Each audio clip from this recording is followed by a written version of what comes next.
Sa gabi sa mga tropikal na isla, lumalabas ang palm thief sa lungga. Umaakyat ito sa palma, kumukuha ng prutas at inihuhulog. Pagkatapos ay binubuksan niya ito. Ginagawa ito ng palm thief sa lupa malapit sa mga bahay. Kaya ang mga lalagyan at pagkain ay itinatago ng mahigpit. Ang palm thief ang pinakamalaking crustacean sa lupa. Ang haba ng binti nito ay hanggang 1 metro.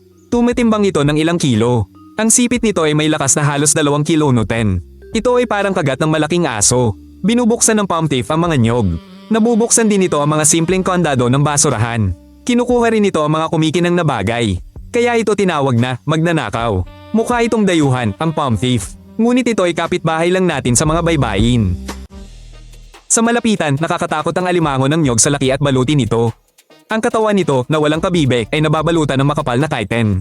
Sa gilid nito ay may 4 na pares ng malalakas na paa. Sa harap, mayroon itong pares ng asimetrikong sipit. Ang isa ay mas malaki, ginagamit sa pagbasag, ang isa naman ay mas tumpak para sa pangsipit. Ang mga mata ng alimango ng nyog ay nasa tangkay at gumagalaw ng magkahiwalay para mas makita ang paligid.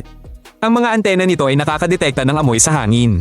Kaya, nakikita nito ang bulok na pagkain at prutas mula sa malayo. Ang alimango ng nyog ay maaaring kulay abo, asul-abo o kayumang gikahel. At pare-pareho silang mahigpit na gumagapang sa mga bato at ugat ng puno.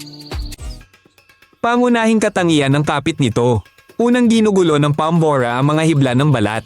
Naghahanap ito ng mahinang bahagi at sinisira ang mga tahi.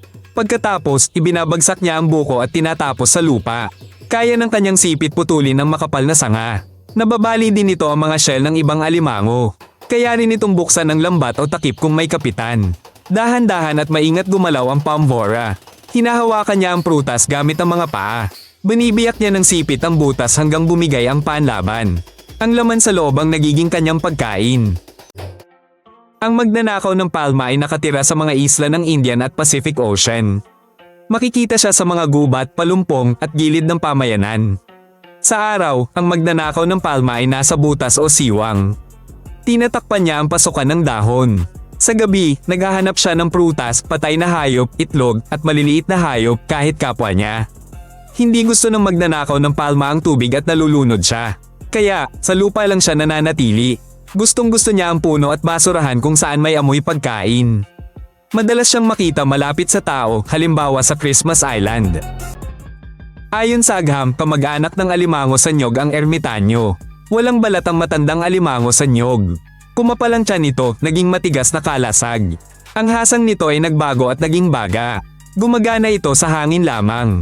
Halos hindi ito gumagana sa tubig. Sa dagat lumalaki ang mga larvae nito. Sandaling nagtatago ang mga bata sa mga balat. Paglaki, iniiwan na ito ng alimango. Mabagal lumaki ang alimango sa nyog. Nabubuhay ito ng dekada, kaya madali itong mahuli. Paano mo poprotektahan ang iyong bakuran at basurahan? Mag-iwan ng komento. Lubos na pinatutunayan ng alimango ng nyog ang bansag na magnanakaw. Kwento ng mga isla, nagnakaw ito ng kaldero, lampara o sandalyas. Natagpuan ng mga ito sa mga halaman sa umaga. Sa Christmas Island, itinataboy ito mula sa basurahan. Binubuksan kasi nito ang takip at kinukuha ang mga laman. Mayroon ding malungkot na obserbasyon, mabilis nitong inaalis ang mga patay na hayop sa dalampasigan. Malakas ito para durugin ang matigas na balat at maliliit na buto. Matagal nang inilarawan ng palmong magnanakaw ng mga siyentipiko. Natuklasan nilang mas malaki ang mga lalaki. Ang matatandang palmong magnanakaw ay nagpapalit balat sa ilalim ng lupa. Walang depensa sila ng linggo. Ang babaeng palmong magnanakaw ay may libu-libong itlog. Inilalabas niya ito sa dagat. Mula roon, lumalangoy ang mga larva sa lupa. Unti-unti silang nabubuhay sa tuyong lupa. Matagal bago mahinog ang palmong magnanakaw. Kung saan ito inaalagaan, nananatili ito. Kung saan ito kinakain, mabilis itong nawawala. Mukhang alien ang palmong magnanakaw. Pero ito'y kapitbahay na sumisira sa depensa ng mga bahay. Pinapaalala ng palmong magnanakaw, maraming kakaibang nilalang sa mundo. Ito ang Earth Creatures Channel. Mag-subscribe, marami pang halimaw ang darating. Paalam!